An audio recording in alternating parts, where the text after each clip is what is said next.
नमस्कार, आप देख रहे हैं नेक्स्ट 9 पॉलिटिकल बाइट में हूं आपके साथ दीपक गुप्ता।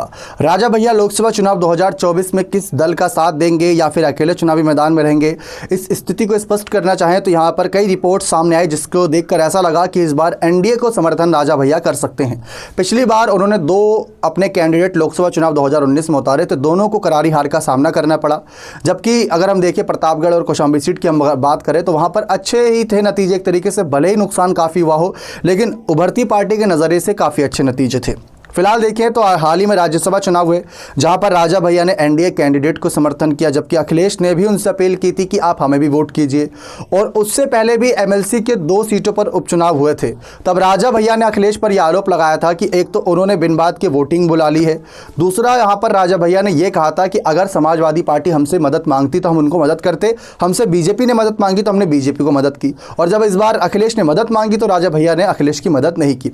ये रिपोर्ट्स का कहना है। अब बात आती है कि किसको समर्थन करेंगे किसको नहीं।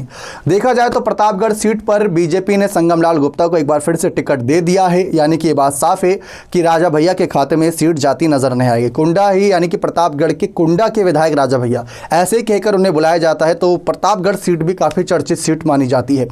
लेकिन अगर बीजेपी को समर्थन करते हैं सीट से तो बीजेपी वो समर्थन लेना चाहेगी या नहीं वो उन पर निर्भर करता है, क्योंकि पिछली बार बीएसपी और सपा के साथ आने के बावजूद भी यहाँ पर कांग्रेस पार्टी को भी अच्छे खासे वोट मिले थे, लेकिन फिर भी यहाँ पर राजा भैया कैंडिडेट को काफ़ी अच्छे वोट मिलते नजर आए थे और हमने साफ देखा था कि बीजेपी कैंडिडेट की जीत होती नजर आई थी। राजा भैया अगर इस बार एनडीए को समर्थन करते भी हैं लेकिन इस सीट पर बीजेपी की अच्छी खासी पकड़ बनी हुई है। और ठीक अगर हम बात करें कि अगर ये सीट राजा भैया के खाते में जाती है तो क्या वो खेल कर पाएंगे, तो फिलहाल नजर नहीं आ रहा है कि संगमलाल गुप्ता अपने कदम वापस खींचते नजर आएंगे और बीजेपी उनको पीछे करने का फैसला करेगी। यानी कि राजा भैया अगर इंडिया दल के साथ जाने का मन बनाए तो हो सकता है कि वहां पर अखिलेश उनके साथ आने का फैसला करें, क्योंकि हाल ही में अखिलेश यादव ने भी खुद कहा था कि अगर वे आना चाहेंगे साथ तो उनका स्वागत है, क्योंकि बीती पुरानी बातें हैं। 2022 के विधानसभा चुनाव के वक्त जो बयानबाजियां हुई थी वो कुछ राजा भैया की तरफ से भी हुई थी, कुछ अखिलेश यादव की तरफ से भी हुई थी।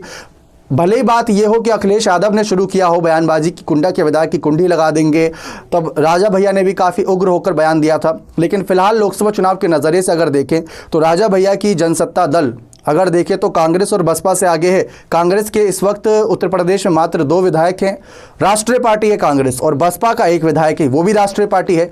जबकि जनसत्ता दल जो उभरती पार्टी है साल 2018 में बनी है उनके भी 2 विधायक हैं।